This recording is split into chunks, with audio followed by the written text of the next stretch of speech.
Hello guys, welcome back. Today I would be telling you about how to prepare for NET. Okay, only 30 days are left, or 10 more days plus 30-40 days are left for our exam. Now the main issue is how to study. The main problem that comes is for the beginner and the dropout. Right. I often get the calls from various places. People call me, students call me, and they say me, "Ma'am, I'm beginner. How should I study? Ma'am, I am a dropout. 4-5 साल हो गए मुझे पढ़ाई छोड़े हुए. मैं कैसे शुरू करूँ और कहाँ से शुरू करूँ?" राइट अगर आप वेरियस जगह से पूछो तो वो कहते हैं ये बुक स्टडी कर लो, वो बुक स्टडी कर लो, रूटरेज की कर लो, डेविड एचिस की कर लो, पेरी की कर लो, नायर की कर लो, इनको स्टडी कर लो, अब्राहम को स्टडी कर लो, उससे आपको इनफ ऑफ इट मिल जाएगा. Right but problem is what is the major problem is that you don't know what kind of a learner you are. Right, nobody tells you.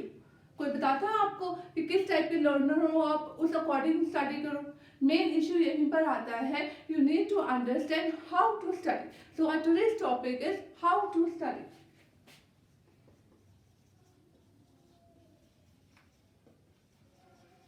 for next exam.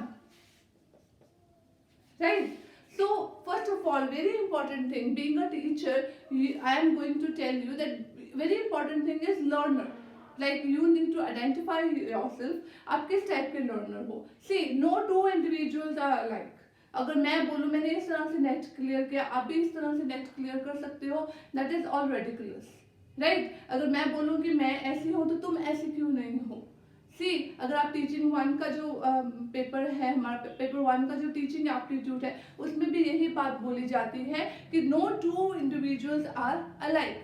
So you need to remember that उसने किस तरह से study किया, ये जरूरी नहीं कि आपको उसी तरह से स्टडी करना पड़ेगा. You need to understand what kind of a learner you are. Right, अगर आप गिफ्टेड चाइल्ड हो, राइट, गिफ्टेड हो, राइट, देन आपको सिर्फ स्कैनिंग की जरूरत है. Scanning is more than enough for you people. Right, आपने चीजों को हाईलाइट कर दिया और लेटर ऑन उसको एक बार गो थ्रू हो गए. राइट, द गिफ्टेड चिल्ड्रन और the intelligent children can go with this. Right, but what about the average student.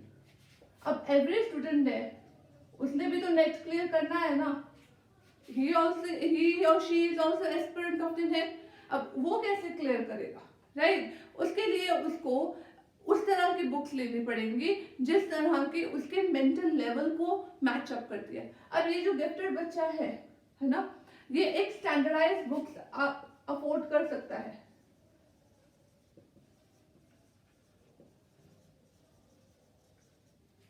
Now what do you mean by standardise book? वही book जो आपको हर channel में आपको सुनाई देंगी. राइट, वो स्टैंडर्डाइज बुक है. अगर वो बच्चा जो है उसकी जो लैंग्वेज होती है बहुत ज्यादा टफ होती है, ठीक है, तो वो बच्चा जो है, वो गिफ्टेड बच्चा जो है उसको अफोर्ड कर सकता है, उसको अंडरस्टैंड कर सकता है. बट जो एवरेज बच्चा है, वो ये जो नोट्स होते हैं, ये जो स्टैंडर्डाइज बुक्स होते हैं, वो हर बच्चा अफोर्ड नहीं कर सकता. Not afford in the money sense, in the mental sense. Right, ये याद रखने की जरूरत है. तो ये जो एवरेज बच्चा है, what he needs to do is he need to make the notes. अब नोट्स जो है वो भी सीक्वेंस वाइज बनाने की जरूरत है. अब मैं अपना एक्सपीरियंस बताती हूँ. इनिशियल में मैं क्या करती थी, मैं नोट्स बनाती थी बट उसको कभी भी सीक्वेंस नहीं करती थी. राइट, फॉर एग्जाम्पल मैंने ये नोट्स बनाए, ठीक है, पहले मैंने ब्लेक का बता दिया, फिर रेलेवेल का बता दिया, O2 वेस्ट विंड का बता दिया. Nothing is sequence. राइट, तो इससे मेजर प्रॉब्लम क्या आती है कि बच्चों को जो क्रोनोलॉजिकल ऑर्डर्स होते हैं उनको अरेंज करना नहीं आता. जब आपको एग्जाम में पूछा जाता है बच्चे नहीं कर पाते. सेकंड, जो आपको ये आता है कि कौन सा ऑथर किस पीरियड का है वो नहीं आपको पता लगता. राइट, तो इस तरह से जो क्रोनोलॉजिकल ऑर्डर्स जो आपको सेटअप करने होते हैं वो आपको समझ में नहीं आते. राइट, तो नोट्स जो है वो अगर आप गिफ्टेड बच्चा भी अगर नोट्स बना रहा है तो उसको भी वो सीक्वेंस वाइज ही बनाए, right, that's very important, right. अब एक और इशू आता है कि मैम हमें तो फ्री में पढ़ना है, राइट। अब जेन्युइन है क्योंकि बच्चे कहीं अफोर्ड नहीं कर सकते, राइट। अब for that you have lots of sources. ये नहीं है कि आप पैसे दोगे तभी आपको पढ़ाई हो पाएगी। You can prepare on your own. How to prepare on your own? There are various channels on WhatsApp. There are various WhatsApp group. There are various Telegram channels where you get material for free, right? You can join them, right? सबसे authentic जो source है that is Google.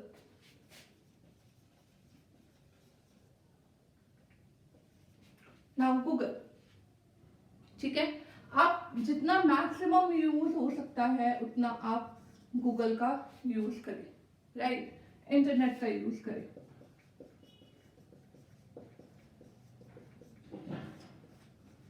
Okay, you what do you need to do is, आपने कोई भी एक period उठाया, कोई भी आपने यॉनर उठाया, कोई भी लिटरेरी टर्म उठाया, right, you study from whatever source you have. After that, to explore more, because no one book can solve your purpose. Remember that. कोई भी एक बुक आपको ना, कि बच्चे पूछते हैं बेस्ट बुक बता दो, बेस्ट, तो मैं बच्चों को हमेशा ये बोलती हूँ कि एक बुक में कभी भी आपको सब कुछ नहीं मिलेगा। You need to explore, right. अगर आप बोलोगे ये बेस्ट बुक है तो वो बेस्ट बुक में भी सभी कुछ नहीं होगा, राइट। कुछ क्वालिटीज है, कुछ क्वालिटीज और ऐड करने की जरूरत होती है, राइट। तो no one book is perfect, right. तो उसके लिए what you can do, you can Google, right. अब गूगल को कैसे यूज करना है आपने, पहले आप मटेरियल के लिए यूज कर रहे हो। First of all you are using to search the material. Second, for the MCQs, right. अब MCQs इज वेरी इंपॉर्टेंट, ठीक है। जब भी आपने कुछ स्टडी किया, सबसे पहले आपने उसको एक्सप्लोर कर लिया with the help of Google, with the help of standardized book, right, from your notes, whatever you have, right. After that, you are what you need to do, you need to solve the MCQs. अब MCQs क्यों जरूरी है, क्योंकि जब तक आप MCQs नहीं solve करोगे आपको ये नहीं पता लगेगा कि जो मैं पढ़ रही हूँ वो मुझे समझ में आया है या नहीं, right. Along with that, not just understanding कि आपको समझ में आया है कि नहीं, आपको लर्न हुआ है या नहीं, along with that you get to know lot more about it. Sometimes what happen, you don't have material, you don't have that knowledge, that thing, that source जिससे आपको वो चीज पता लगे जो हर चीज उसमें है। तो उसके लिए आपको MCQs की जरूरत पड़ेगी। कई बार होता है आपको ये क्वेश्चन, अच्छा ये भी एक चीज थी, ये तो मुझे नहीं पता था, राइट। तो वो कब पता लगी, जब आपने MCQs सॉल्व किए, right. Then you have confusion, if you have a confusion in your mind, इसका आंसर ये है या वो है, वो आपको क्लैरिटी देता है। Because in the exam also you have to go with the MCQs, right? So that gives a more clear way as how to attempt your paper, right? तैयारी भी हो रही है और अटेम्पटेशन का भी पता लग रहा है, ठीक है। तो ये चीजें तो इम्पोर्टेंट है, ठीक है। फिर revision, what is very important is revision. Until and unless you go for the revision, you will never understand anything. आपने याद किया, क्रैम किया, भूल गए, ठीक है। You can make a timetable. It's very important. Again, very important thing is timetable. You should always make a timetable. अब syllabus है आपके पास, है ना, सिलेबस को आपने डिवाइड कर दिया कि मैंने इतने टाइम में ये कंप्लीट करना है, इतने टाइम में ये कंप्लीट करना है। उससे आपके पास एक आउटलुक बन जाता है that how I should prepare, right. Now it is obvious कि जितने आपने टाइम दिया है, जितना आपने लिखा है, उससे ज्यादा ही लगेगा, right, because that is a blueprint. Actually the time table is your blueprint, so you can't say कि हाँ इसके अकॉर्डिंग ही चलेगा, राइट। इससे ज़्यादा भी हो सकता है, कम भी हो सकता है, किसी पीरियड में ज़्यादा लग जाएगा, किसी पीरियड में कम लग जाएगा, राइट। तो आपको ये चीज़ों को, ये चीज़ आपको बनानी बहुत ज़रूरी है, टाइम टेबल, राइट। और उसको स्ट्रिक्टली फॉलो करो, राइट। एक कंसिस्टेंसी होनी बहुत ज़रूरी है, रेगुलरिटी होनी बहुत ज़रूरी है। If you are regular, only then you can crack any of your exam. ये जो मैं आपको स्ट्रेटजी बता रही हूँ, this is not for the NET exam, whatever exam you are preparing for, उसमें सब पे यही चीजें चलती हैं, राइट। अब रिवीजन इंपॉर्टेंट है। How can you plan? You can plan this for Saturdays and Sundays, right. कि सैटरडे को आपने रिवाइज कर लिया, ठीक है, फिर आपने एमसीक्यू सॉल्व कर लिए संडे को। So this is how you need to plan everything. अगर आप सिस्टमैटिक वे से चलोगे फिर तो आपका नेट क्लियर हो जाएगा, अदरवाइज नहीं हो पाएगा, ठीक है। आपको ये भी पता होना चाहिए आपका सिलेबस क्या है। अच्छा, कई बच्चे क्या करते हैं,